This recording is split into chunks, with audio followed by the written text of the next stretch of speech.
Le mûrier de la Mamée. Suite, chapitre 2. La nourriture du lien. Quelques années plus tard, j'avais entre 7 et 8 ans. Nous habitions dans un autre appartement, une autre ville et un autre département. Je restais à l'étude du soir jusqu'à 18 heures. Puis j'attendais que ma mère vienne me chercher sur le trottoir devant l'école. Elle était située sur une grande avenue où étaient disposées de grandes barres HLM. Une fois les écoliers partis, les gens rentraient chez eux, le quartier était désert. Il y faisait souvent nuit. J'étais toute seule dans le noir, mon cartable sur le dos, et les minutes me paraissaient interminables. Puis le gardien de l'école, qui fermait toujours le portail derrière moi, commença à venir me voir pour me demander si tout allait bien. Je ne voulais pas incriminer ma mère. Je répondais que oui. Il finit par rester dehors avec moi, à attendre. Cela me rassurait. Sauf que ma mère en prit son parti et arrivait de plus en plus tard. Il finit par m'accueillir directement chez lui. La première fois, j'hésitais. J'avais 8 ans. J'étais seule avec un monsieur qui voulait m'emmener dans un endroit inconnu. Il avait un logement de fonction qui se trouvait au premier étage au-dessus de l'école maternelle. La montée des escaliers fut extrêmement angoissante pour moi. Je maudissais ma mère de me faire subir cela jusqu'à ce que la porte s'ouvre. Une femme très souriante m'accueillit. C'était son épouse. Dans le salon vaste et chaleureux, 2 enfants en bas âge jouaient gentiment. La dame m'invita tout naturellement à partager leur jeu. Comme quelques années plus tôt, l'ambiance de ce foyer me semblait étrangement calme et gaie comparée au mien. J'avais l'impression d'être dans l'un des épisodes de la 4e dimension que nous regardions à la télé le dimanche. Je ne voulais même plus que ma mère vienne me récupérer. Puis comme à son habitude, elle venait frapper à la porte avec son plus beau sourire, les remerciant chaleureusement. Et comme à son habitude, elle n'avait même pas un mot d'excuse ou d'explication à mon égard. Face à la gentillesse de ce couple, ma mère en profita pour ne plus venir à l'heure. Ainsi, aux yeux de mes autres camarades, je deviens celle que l'on ne venait jamais chercher.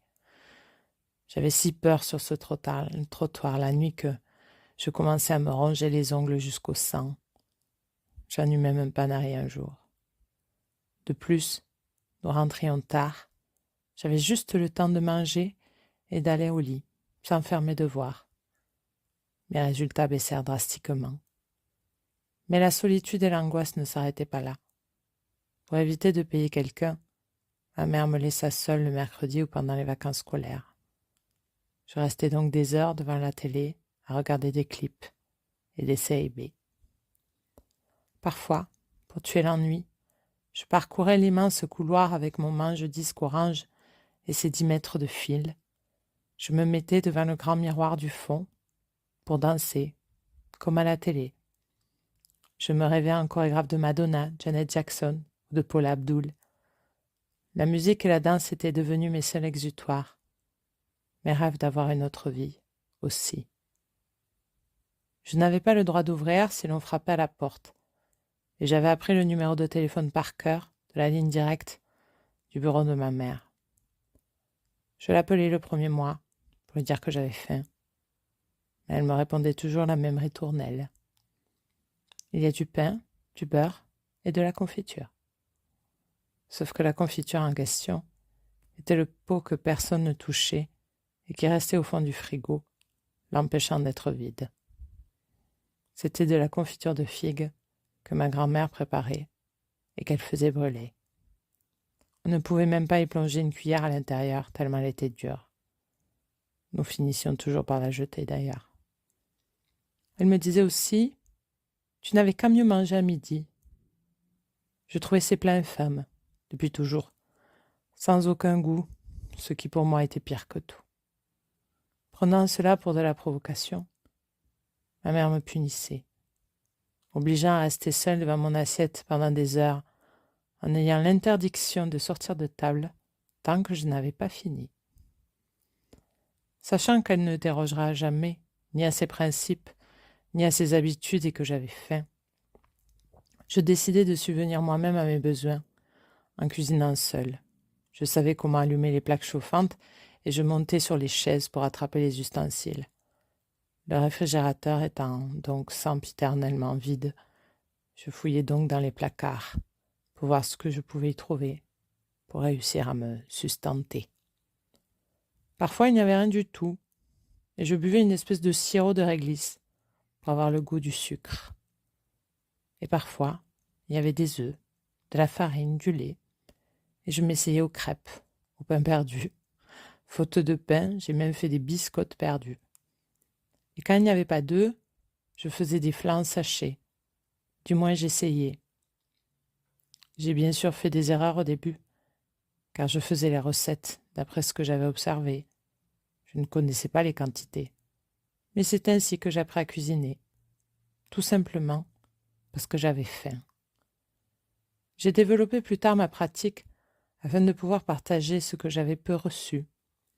De l'affection, de la considération, tout ce que finalement mon arrière-grand-mère essayait de partager sous son grand mûrier, un moment de cohésion, de retrouvailles, voire même de joie.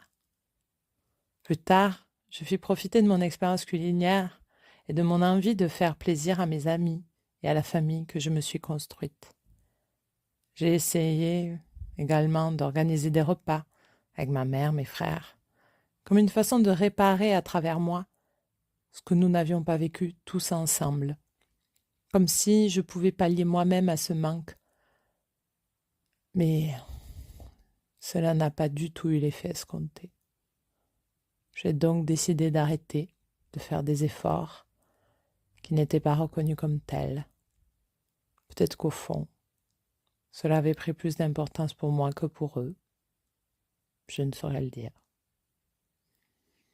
L'ironie du sort est que l'on me demande souvent qui m'a appris à cuisiner. On me demande tout naturellement si c'est ma mère. Alors oui, en quelque sorte, c'est le cas, car c'est parce qu'elle ne cuisinait pas ou mal que moi j'ai appris. Car j'ai compris que les liens, quels qu'ils soient, se nourrissent d'amour, de temps, de considération, mais aussi d'aliments. C'est un peu comme si l'on disait « Dis-moi ce que tu prépares et je te dirai qui tu es, mais aussi ce que tu veux partager. »